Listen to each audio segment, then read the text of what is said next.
weren't planning on splitting this video, but as we said before, it's got quite long, so it made sense. We're now going to go through the tuning and setup and what we look for on the road for the Edelbrock carburetor.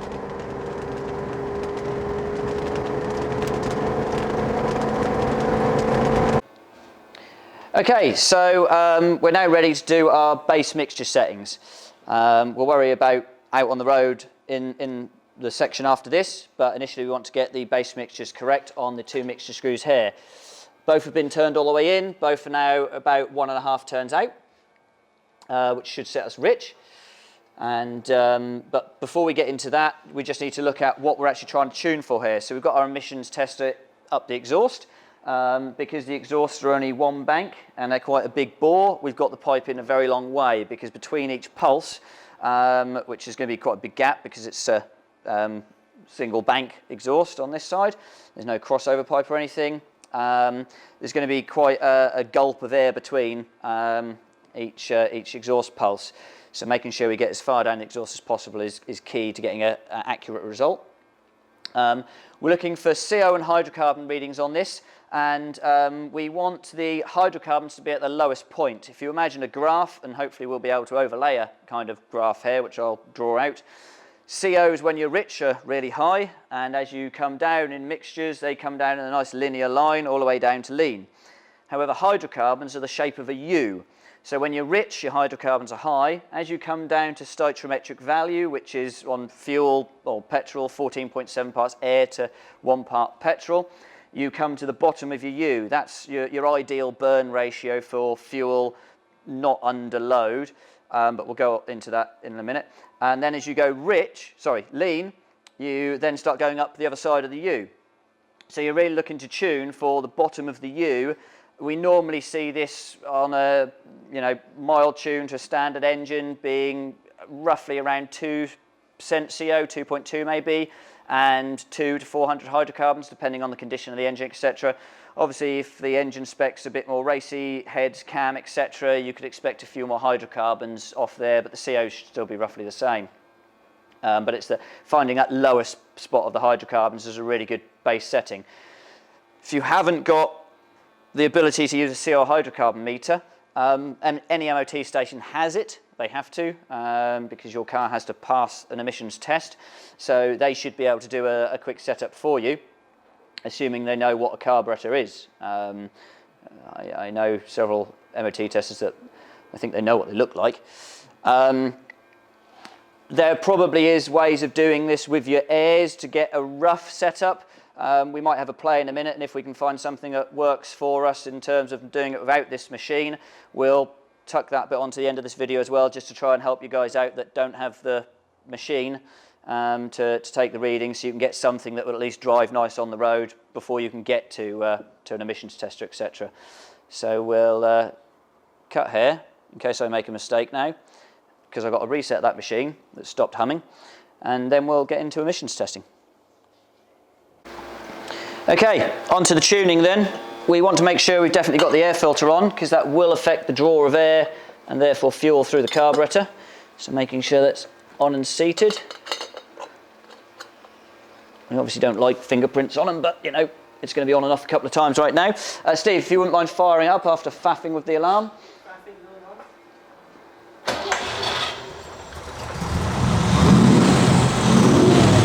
Okay, so we'll come over to the machine, which inevitably is just done a zero. Oh, there we go, we're back on. Just wait for the results to come through. There you go, zero check. We'll skip this bit. I said it was going to do that, didn't I? Turn it off, Steve, please. Okay, we'll just let the results come through. It just takes a few seconds to kind of settle. So you can see there we're a little bit rich at 3.2 and 900 hydrocarbons. Gone up to 3.5. Hydrocarbons have come down, 500, that's nice to see. Whoa, they suddenly jumped up. We're just going to let it settle.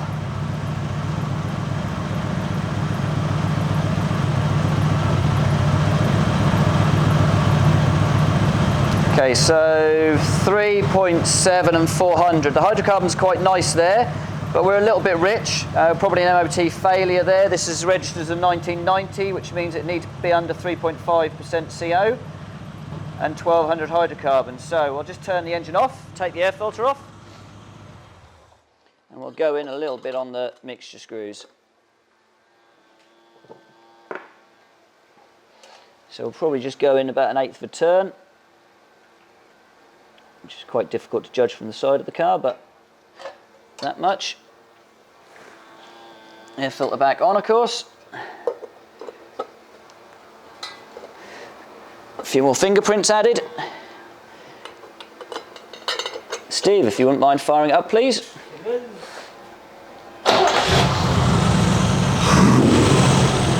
Okay, back to the machine.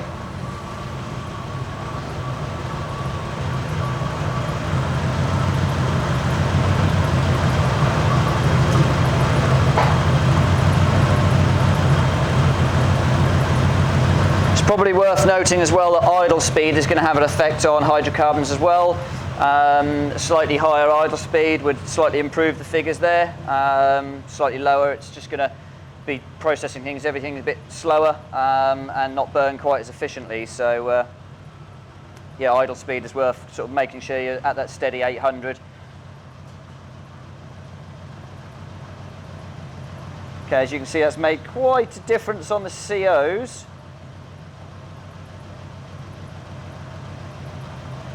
So we just need to come out about 1/16th, I reckon, and we'll probably hit somewhere in the middle. So we'll go off once more, Steve. You could actually hear in the engine there as well that it's slightly unhappy on tick over then. So just a smidge on them. I probably did that one a little bit too much.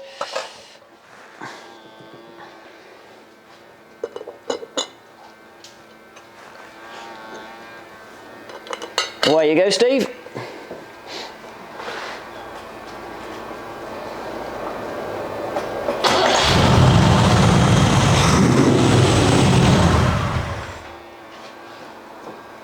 It's the alarm again, yeah?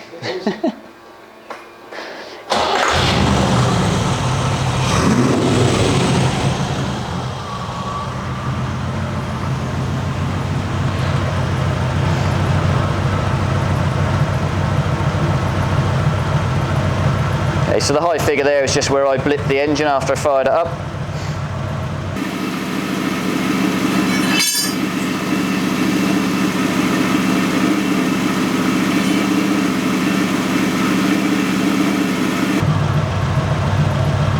Okay, so there we're at 2.6 and 400 hydrocarbons. I'm happy with that result. It's just gone 2.7 and 300. That's even better. So that's where we would now go up the road if it wasn't hailing. So we'll wait until it's not hailing and then go up the road and show you what we look for in terms of throttle response and what we check for in air-fuel ratio as well. Okay, so let's just go through some very basics of fueling an engine. Obviously there's a lot more that goes into it than this, but this is the basics. So your engine is a big air pump. The more air it moves, the more efficiently it moves the air, the more power it will produce. So the amount of fuel we put in obviously does have a relationship with the power, because you need to burn all of that air. So we've said before where the ideal burn is 14.7 parts air to 1 part fuel or petrol.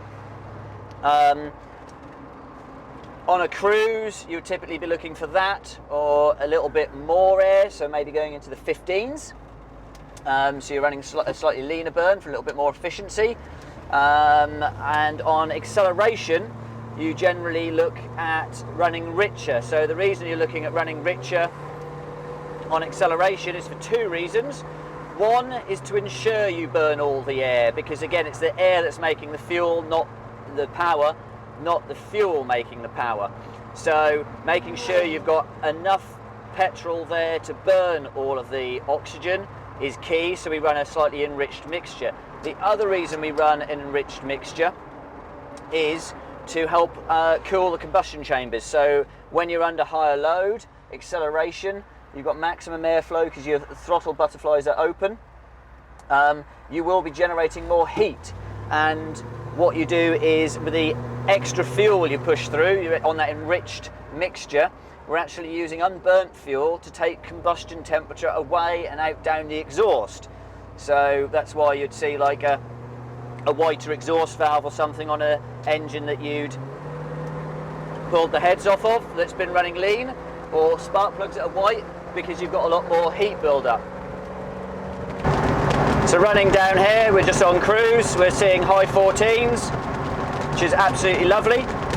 Really nice cruise AFR. You could go a little bit leaner if you really want to fine tweak things. Still sitting in high 14s really nicely. And then if I kick down, I'll tell you what, we'll slow down a bit so I can, shall we? Normally a good idea. We'll see 12s. Mid 12s to 13s is really nice.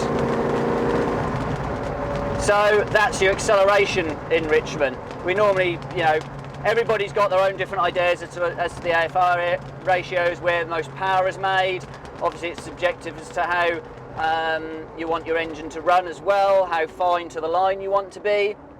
But mid 12s to 13 on AFRs for acceleration is where we aim for. Dipping down to a low 12 is fine, no problem at all. And AFRs anywhere from mid 14s to mid 15s is nice. Again, it's a carburettor. If it was fuel injected, you know, you can be a lot more specific. You've got lambda control, you've got a lot more data going into the ECU to process how much fuel needs to go in for the air. A carburettor is a little bit more raw, so you do take a bit more of an average reading. Okay, out on the road, throttle response then. We will actually switch to the Cobra for this bit of the video as well, because obviously that's a manual gearbox in a lighter car, so you can feel the throttle response a lot more. However, with this vehicle, it's automatic, we're a bit heavier, but we still look for the same things, but you've got to listen to the engine rather than feel the car because of the torque converter slip. So we'll duck off down this road here. So we can just cruise along here, and I'm just looking for gentle presses on the pedal. Does the engine pitch change? Yes, it does. So we're looking for that feeling that the engine is responding to exactly what your foot is doing, rather than you putting throttle input in and then it doing something totally different for a few minutes and then getting off and getting on with it. So if I do instant throttle response, we're there straight away. I'm just going to slow down again because we're in a 40 and that was 40, so slow back down again. And if we're on gentle throttle response, I can just breathe on the pedal very slightly. However, represented much better by a manual gearbox and a light wheel drive Cobra, so here's that. First of all, we want to just make sure that on cruise, on a light throttle input, the car's not surging back and forward, which it certainly isn't here. If I slowly depress the pedal down, it's responding exactly how I would expect it to in terms of the engine's picking up nicely.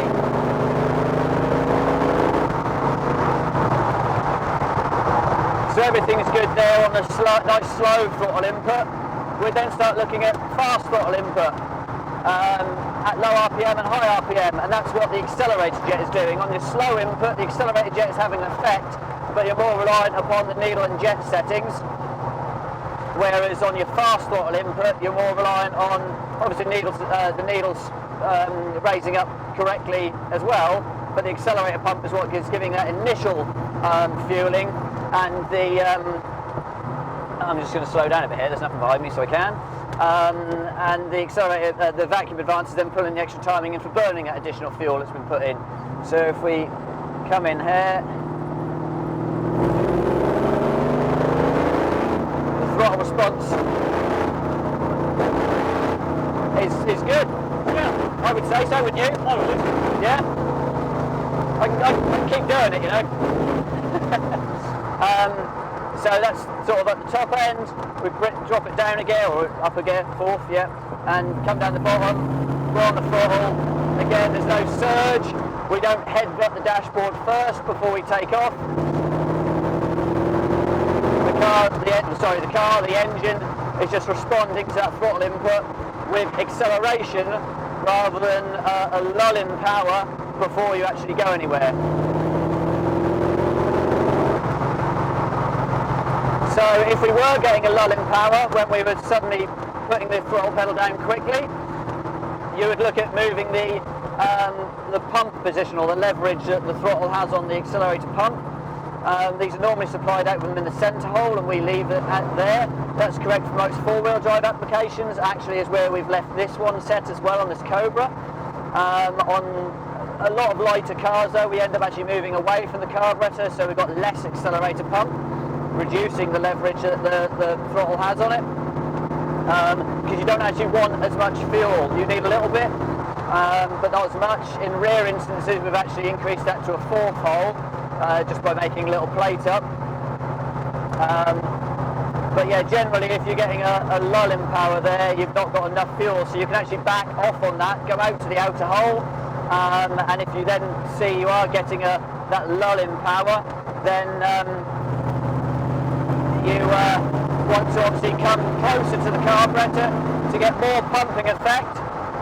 So it's probably a good idea to back it off until you find you've got that lull, and then move one step closer and make sure that lull in power has disappeared.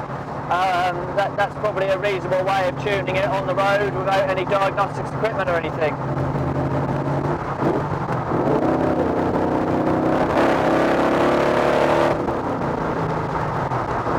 Okay, so we, as we've said already, supply the carburettors jetted for the engine capacity and setup that you tell us at the time when ordering. However, when it comes to tuning the carburettor, basically what you're doing is going out for a run with the needles and jets you've got in there, looking at your AFRs, if for some reason you've got something totally different to what we're doing, and seeing where you're at, and then deciding whether you want to be leaner or richer, and then look at the calibration table that's in the Edelbrock manual, looking at the point where you're at, and then looking on the cruise and power axes to determine whether you need to move across or up and down, and then selecting the correct needles and jet profiles from there. So yeah, it's quite a nice basic setup, and obviously being the Edelbrock carburettor, where you can just pop the top off to change the needles and jets, it's a nice simple process to change them as well, should you ever feel the need to. Okay, let's have a look to see what we can do without the use of a CO and hydrocarbon meter. However, we're going to use it for reference to so we actually know what we're getting, but we're not going to use it for tuning as such. So we are still set at 2.5 and 280 hydrocarbons. We've got a vac gauge on the constant vacuum port. We're reading about 16 inches of mercury in terms of vacuum. If I'm sort of saying that the way around, mercury, yes. So don't drink the mercury though. So we'll pop the air filter off. The fans have kicked in, which has dropped the vacuum down to 15. There's a little bit more load on the engine. The alternator's charging the battery up, so that's worth noting as well. So we'll pop the air filter off. What's the idle speed at the moment, Steve, please? 800? Okay. So we're going to go in. We'll go in quarter of a turn. We'll make a big change. That's there. And that's there. Now it's struggling to idle, so I just need to raise the idle up a bit. Ah, yeah. Where's the slot? There it is.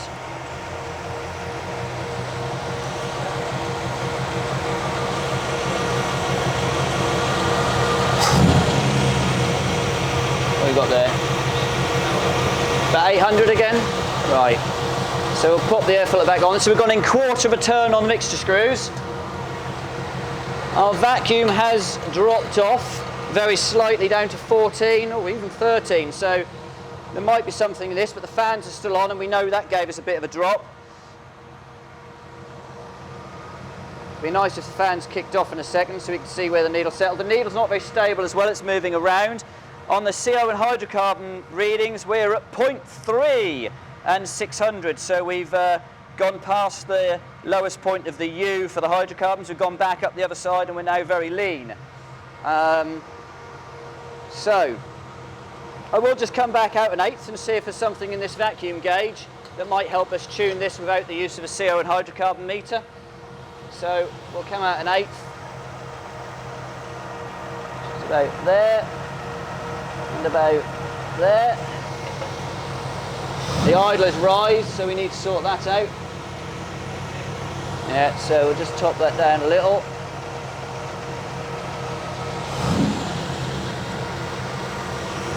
$800.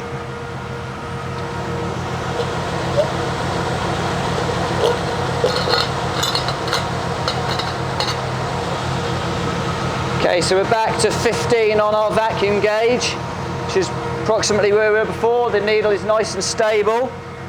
Just wait for the hydrocarbon and CO meter to settle. And we're at 1 CO and 370 hydrocarbons, so we're still definitely lean, and we're still not at the bottom of our U for the hydrocarbons. Although it's just switched to 280, so you could argue that we were there, but it's still very lean. I would imagine this wouldn't drive particularly well and wouldn't have very good throttle instantaneous throttle response coming off the sort of very light load.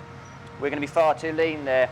But our vacuum gauge is showing 15, so working on a vac gauge, I'd be happy at tuning that from what I've heard from people saying on the phone or what you've read on the internet, but looking at the CO hydrocarbon meter, definitely not. So let's go rich. Let's go out quarter of a turn from there, and then another eighth, and then quarter of a turn and an eighth. The idles come up, so we'll turn that back down again. Oh, yep, that's the wrong way for down. Lefty loosey, righty tighty. What are you chuckling for? What have you got there? 800. The vac gauge is still showing 15.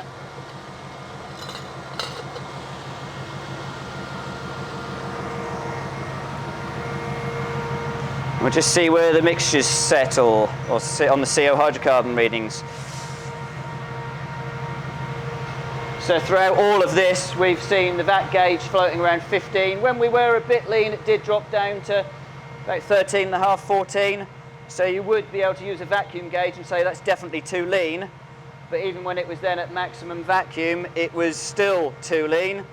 And on the vacuum gauge there, we're at 1500. We're at 15. We're at 800 RPM, but we're massively rich, as you can see by the COs there, at 7.